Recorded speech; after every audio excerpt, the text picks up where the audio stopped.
এতদিন তো মানে আইএসএফে গোষ্ঠীদ্বন্দ্ব দেখা যায়নি, কিন্তু আবার কি নতুন করে গোষ্ঠীদ্বন্দ্ব শুরু হয়েছে? কারণ যেভাবে ফেসবুক সোশ্যাল সাইটে ক্ষোভ দেখা যাচ্ছে। না, গোষ্ঠীদ্বন্দ্ব নয়, সতর্কতার জন্য আইএসএফ এর পক্ষ থেকে নয়, সাধারণ মানুষ, ভাঙড়ের মানুষ আমাদেরকে সতর্ক করছে। জাস্ট, কিন্তু এটা খুব একটা ভালো দিক, গুড সাইড। সাধারণ মানুষও আমাদের পার্টির প্রতি অনেকটা ভরসা রেখেছে। তার প্রমাণ 1,26,555টি ভোট আমি পেয়েছি, গতবারের থেকে প্রায় 20,000 বেশি ভোট। তারা আমাদেরকে সতর্ক করছে যে আমরা শান্তির ভাঙড় চাই, এমন কোন লোককে আইএসএফ এ না সামিল করানো হয় যারা ভাঙড়ের শান্তির ভাঙড়কে বিপন্ন করতে পারে, অথবা যারা পুরাতন নেতৃত্ব আছে তাদের মাথায় না বসিয়ে দেওয়া। এই ধরনের অনেকে লেখালেখি করে পোস্ট করছে। আমি তাদের সহ সবাইকে আশ্বস্ত করতে চাই, ভাঙড়ের মানুষকে। আমি যে কথা বলে ভাঙড়ের মানুষের কাছে ভোট চাইতে গিয়েছিলাম, সিন্ডিকেট, হিংসা, দুর্নীতি, কাটমানি মুক্ত, শান্তির, সম্প্রীতির, ঐক্যের একটা ভাঙড় তৈরি করতে চাই। আমি আপনাদের মাধ্যমে ভাঙড় সহ রাজ্যের মানুষকে এটাও বলবো যে ভাঙড়ের যে আমি কমিটমেন্ট করেছিলাম, ভাঙড়ের মানুষকে নেই শান্তির, সম্প্রীতির মডেল ভাঙড় আমি গড়ে তুলব। আর একটা কথা, যে কানা, ফাটা, ফুটো যা আছে, আমার নেতৃত্বরা 2025-26 নির্বাচনে বৈতরণী পার করেছে, তাদের নেতৃত্বেই ভাঙড় চলবে। হ্যাঁ, যদি কেউ আইএসএফ এর ছায়াতলে আসতে চাই, আমরা যে বিগত দিনে যেভাবে তাকে আমরা স্ক্যানিং করি, বিগত দিনে যেভাবে আমরা বিভিন্ন স্তরের নেতৃত্বদের সাথে আগে আলোচনা পরামর্শ করে তারপরে দলে জয়েন করাই, সেই পদ্ধতি থাকবে। তবে সর্বোচ্চ ক্ষমতা আমাদের রাজ্য কমিটির মধ্যে আছে হাতে, কাকে দলে নেবো কি নেবো না। সুতরাং আশঙ্কিত হওয়ার দরকার নেই, আতঙ্কিত হওয়ার দরকার নাই। আমাদের দলের প্রতিষ্ঠাতার নাম পীরজাদা আব্বাস সিদ্দিকী। আমি নওশাদ সিদ্দিকী তার ছোট ভাই হলেও, পার্টির চেয়ারম্যান হলেও, আমার দ্বারা কোনোদিন যদি ছোট্ট ভুল হয়ে যায়, আমাকেও তাড়া দিতে তিনি ছাড়েন না। সুতরাং সে অন্যায়কে কোনোভাবেই প্রশ্রয় দেবে না। অনেকটা গুটি কয়েক ঘটনা ঘটেছে, আমি ওইটা বার্তা দেওয়ার পরে গুটি কয়েক ঘটনা ঘটেছে। গতকালকে আমাদের পার্টির প্রতিষ্ঠাতার কাছে ভাঙড়ের টোটাল অঞ্চল নেতৃত্বকে নিয়ে আমি হাজির হয়েছিলাম। পার্টির প্রতিষ্ঠাতা একদম, আমি যেটা দিইনি, পার্টির প্রতিষ্ঠাতা এটা বলে দিয়েছে, যদি অর্থাৎ আজকে সকাল থেকে একটা ছোট্ট ঘটনা যদি ঘটে, যে অঞ্চলে ঘটবে, সে অঞ্চল নেতৃত্ব যেমন দায়ভার নিতে হবে, এবং যারা ঘটাবে সাথে সাথে পার্টি থেকে বহিষ্কার করা হবে। আপনারা আজকে সকাল থেকে ভাঙড়ে এমন কোনো ঘটনা দেখাতে পারবেন না যে আইএসএফ দ্বারা ঘটেছে। তবে একটা কথা আমি বলি, এখানে পারিবারিক অশান্তির কারণে, দীর্ঘদিন অশান্তি, এই সুযোগে আইএসএফ সেজে রাগ মিটাচ্ছে, সেই ঘটনাগুলো এসছে, সেটাকে আমরা আটকানোর চেষ্টা করছি। এমনও ঘটনা, তৃণমূল করে জমি দখল করে রেখেছিল, তৃণমূলের ক্ষমতা চলে গেছে, এখন আইএসএফ সেজে তার জমিটা উদ্ধার করতে যাচ্ছে, এই ধরনের ঘটনা হচ্ছে। তারপরেও আমরা চাইবো বৃহত্তর স্বার্থের জন্য ভাঙড়ে শান্তি ফিরে আসুক। 4 তারিখ বেলা 4টের পরে কিছু তৃণমূল আইএসএফ সেজে গেছে, তাদের দ্বারাই সব থেকে বেশি বিশৃঙ্খলা সারা রাজ্যে হয়েছে, আইএসএফ এর দায়ভার কাঁধে নিতে হয়েছে। এমনও হয়েছে তৃণমূল করত কাঁধে আইএসএফ এর ঝান্ডা নিয়ে বিজেপির মিছিলে ঢুকে গিয়েছে। এই ঘটনা ঘটছে, আমরা চিহ্নিত করছি, তাদের বিরুদ্ধে আইনত ব্যবস্থা নেব আমরা।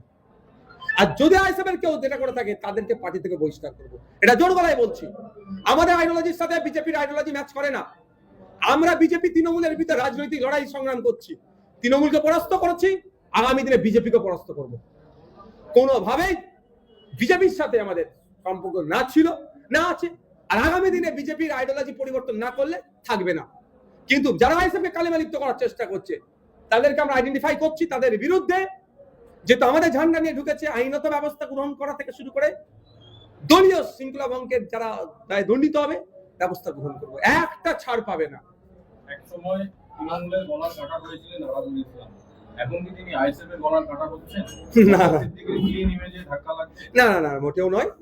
যার যেটা রোল তাকে সেটা বুঝিয়ে দেওয়া হচ্ছে, সেই ততটুকু রোলই বা ততটা রোলই প্লে করবে। আমি অ্যাজ চেয়ারম্যান আমার যে রোল আছে আমি প্লে করব, আমার অঞ্চল সভাপতির যা রোল সে প্লে করবে, পঞ্চায়েতের সদস্য যেটা রোল সে প্লে করবে, আমাদের পার্টির নির্দিষ্ট যে রোল প্লে করার জায়গা আছে সেটা প্লে করবে। একটা বিষয় আপনি যখন বললেন যে আইএসএফ এর পতাকা নিয়ে বিজেপি মিছিল হয়ে যাচ্ছে, কিন্তু আমরা জীবনতলাতে দেখলাম একটা ছবি আইএসএফ এবং বিজেপি একসঙ্গে মিছিল করছে এবং একসঙ্গে শওকত মোল্লার পার্টি অফিস দখল করছে, শওকত মোল্লার নাম নেম প্লেট ভাঙছে একসঙ্গে। দেখুন, আমি একটা কথা বলে ভাই, আমি দুটো কথা বলেছি। দলীয় শৃঙ্খলা ভঙ্গের দায়ে তাদেরকে আমরা সাসপেন্ড করব, আইডেন্টিফাই করছি। আর দ্বিতীয় হচ্ছে পিঠ বাঁচানোর জন্য তৃণমূলের একটা হেভি অংশের লোক আইএসএফ এর ঝান্ডা নিয়ে বিজেপির মিছিলে ঢুকে এটা মানে বোঝাতে চাইছে যে তুমি আমি ভাই ভাই। কিন্তু রাজনৈতিক লড়াই ওদের সাথে আমাদের আদর্শগত লড়াই, কোনো জায়গায় কম্প্রোমাইজ নাই। ওরা ওদের দুর্নীতি এত করে ফেলেছে যেন এবার তাদের আর পিঠ বাঁচাবার জায়গা নেই। দাও আইএসএফ এর ঝান্ডা ঘাড়ে নাও, ওদের মধ্যে ঢুকে যাও। এটা করছে, আমরা সব দেখছি। রিসেন্ট আপনাদের বলি, হাওড়া জেলার আমাদের এক নেতৃত্ব আমরা খুঁজে পেয়েছি, তাকে আমরা সাসপেন্ড করছি এবং ওইগুলোকেও আমরা আইডেন্টিফাই করছি। কারণ এই ভোটের পরে একটা তো বড় হয়েছে, সেগুলোকে আমরা ডাকছি। এই যতগুলো ভিডিও আমাদের কাছে আসছে, আমাদের অবজারভারদের কাছে পাঠাচ্ছি, অবজারভার অঞ্চল নেতৃত্বদের কাছে পাঠাচ্ছে যে এরা কারা কারা খুঁজে বার করো। এই কাজ আমাদের চলছে, অত সহজ না। আমি আবারও বলছি, কিছু আমাদের সমালোচক এই বিজেপির মিছিলে আইএসএফ এর ঝান্ডা দেখিয়ে আমাদেরকে দেখা দেওয়ার চেষ্টা করছে। এতটুকু বলে যায়, আমাদের দলের প্রতিষ্ঠাতার নাম হচ্ছে আব্বাস সিদ্দিকী আর দলের চেয়ারম্যান হচ্ছে নওশাদ সিদ্দিকী। অত সহজ নয় রাজনৈতিক লড়াই, রাজনৈতিক ভাবে লড়ে নেব। 5 বছর ধরে তৃণমূল চেষ্টা করেছিল বিজেপির সাথে আমাদের সম্পর্ক আছে জুড়ে দেওয়ার, প্রমাণ করতে পারেনি। আগামী 50 বছরও কেউ প্রমাণ করতে পারবে না যে বিজেপির আমরা সহযোগিতা করব। আমরা রাজনৈতিক লড়াই রাজনৈতিক ভাবে লড়বো, বরঞ্চ আমাদেরকে যারা কালিমা লিপ্ত করার চেষ্টা করছে তাদের বিরুদ্ধে আইনত ব্যবস্থা নেব, দলীয় শৃঙ্খলা ভঙ্গের জন্য তাদের বিরুদ্ধে ব্যবস্থা নেব। ভোট পরবর্তী রাজ্য জুড়ে ব্যাপক হিংসা ছড়িয়েছে, এমনকি বুলডোজার দিয়ে কলকাতার মতো জায়গায় দোকান ভাঙা হয়েছে। ইভেন্ট অনেক জায়গায় রোডের নাম চেঞ্জ করা হয়েছে, নেম প্লেট চেঞ্জ করা হয়েছে। এই বিষয়ে আইএসএফ এর কি অবস্থান? আমরা নির্বাচন কমিশনের কাছ থেকে আমরা অ্যাপয়েন্টমেন্ট চেয়েছি, খুব তাড়াতাড়ি আশা করছি তারা আমাদের দিয়ে দেবে, নির্দিষ্ট টাইম দেবে। আমরা এই পার্টিকুলার যেগুলো যা ঘটেছে সেইগুলোকে জানাবো যে বিশৃঙ্খলা কোনোভাবেই বাংলা সইবে না।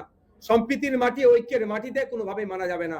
গরিবের রুজি রুটির জায়গাতে বুলডোজার চলবে, এটা মেনে যেমন নেব না, ঠিক একই ভাবে ধর্মীয় ভাবে কাকে আক্রমণ করবে এই সম্প্রীতির বাংলাতে, সেটাও মানবো না। কিন্তু প্রশ্ন এটাই, আজকে মমতা ব্যানার্জিকে প্রশ্ন করা হচ্ছে না কেন? যে মমতা ব্যানার্জি বলেছিল যে মুসলমানদের মাসিয়া সাজার কথা, যে মসজিদের আক্রমণ হলো কেন, আপনি একটা কথা বলছেন না কেন? আজকে মমতা ব্যানার্জি, অভিষেক ব্যানার্জি কোথায়? তৃণমূলের নেতৃত্বরা কোথায়?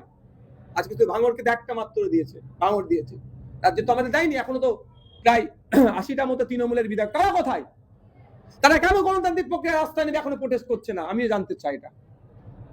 কিন্তু আমরা চুপ থাকবো না, আমরা আইনত ভাবে এটা আমরা মোকাবেলা করবো।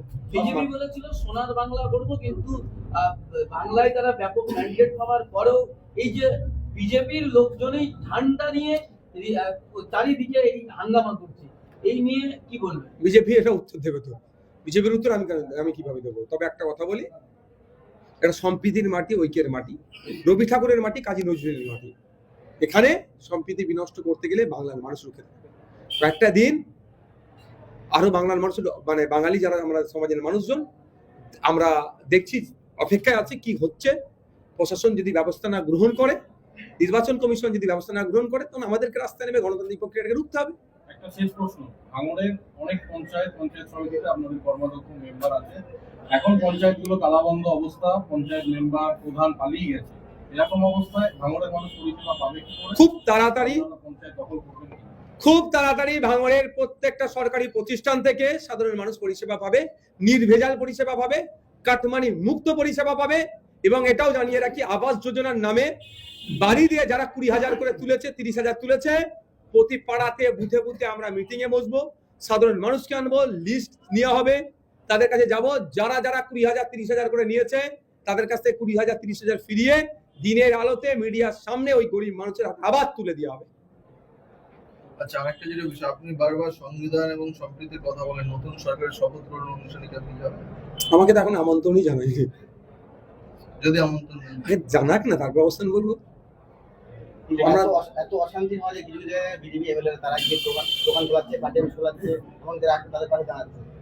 এখানেও ঠিক তেমন অভিযোগ হচ্ছে যে কোথাও দোকান বন্ধ, পার্টি অফিস দখল। সেক্ষেত্রে আপনার আমি একটা কথা বলি, তাদের সংগঠন নাই, ওই জন্য এমএলএ কে নামতে হচ্ছে। আইএসএফ এর ভাঙড়ের সংগঠন আছে, আমাদের অঞ্চল নেতৃত্বরা সব সামলে দিচ্ছে। কিছু বিক্ষুব্ধ ঘটনা ঘটেছে, আমি ডাইরেক্ট আমার নাম্বার দিয়েছিলাম, ভাঙড়ের সব থেকে প্রচালিত যে গ্রুপটা আছে সেই গ্রুপে আমি নাম্বার পোস্ট করে দিয়েছিলাম। আমাকে ফোন করেছে, অনেক ফেক কল এসেছে, অনেক অরিজিনাল কল এসেছে। এটাও বলছি, অনেক ফেক কল এসেছে, আমার কর্মী সম্পর্কে বিভ্রান্ত তৈরি করার জন্য মিথ্যা কল এসেছে, প্রমাণ চেয়েছি তারা দিতে পারেনি।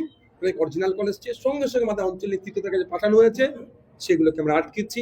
এবং যা সমস্যা, কোন একটা জায়গাতে পোলট্রির ফার্মে নাকি আইএসএফ সেজে তালা মেরেছে, আইএসএফ সেজে ওই 4 তারিখ বেলা 4টের পরে ঔষধের দোকানে তালা মেরেছে। আমাদের কাছে খবর হচ্ছে আমাদের নেতৃত্বদের পাঠিয়ে এসে তালা ভাঙিয়ে দিচ্ছে। আমরা দাঁড়িয়ে থেকে হাতিশালা 6 লেন আপনারা ভিডিও দেখেছেন, আইএসএফ সেজে মিষ্টি দোকানে তালা মেরে দিয়েছিল, আমাদের আইএসএফ এর নেতৃত্বরা দাঁড়িয়ে থেকে তালা ভেঙে দিয়েছে। অর্থাৎ ভাঙড়ে কোনোভাবেই আমরা হিংসা বরদাস্ত করবো না, এ কথা আমি বলে দিই আপনাদের। ভাঙড়ে তোলাবাজি কাটমানি মুক্ত হবে। যদি তোলাবাজি কাটমানিতে আমার কোনো পার্টির কেউ জড়িয়ে পড়ে কোনো সময়, সঙ্গে সঙ্গে দেখবেন তার বিরুদ্ধে আমরা শৃঙ্খলা ভঙ্গের দায়ে যা যা অ্যাকশন নেওয়া যায় পার্টিগত আমরা ব্যবস্থা নেব। ক্যানিং এর ঘুটিয়ারি শরীফে পুলিশের উপরে আক্রমণ, এটা কিভাবে দেখছেন? কোনোভাবেই প্রশাসনের উপর আক্রমণ তো আমরা প্রশ্রয় দেবো না, যারা করেছে তাদের বিরুদ্ধে প্রশাসন অ্যাকশন নেবে। ঠিক আছে, থ্যাংক ইউ। Thank you. এই গরম হচ্ছে।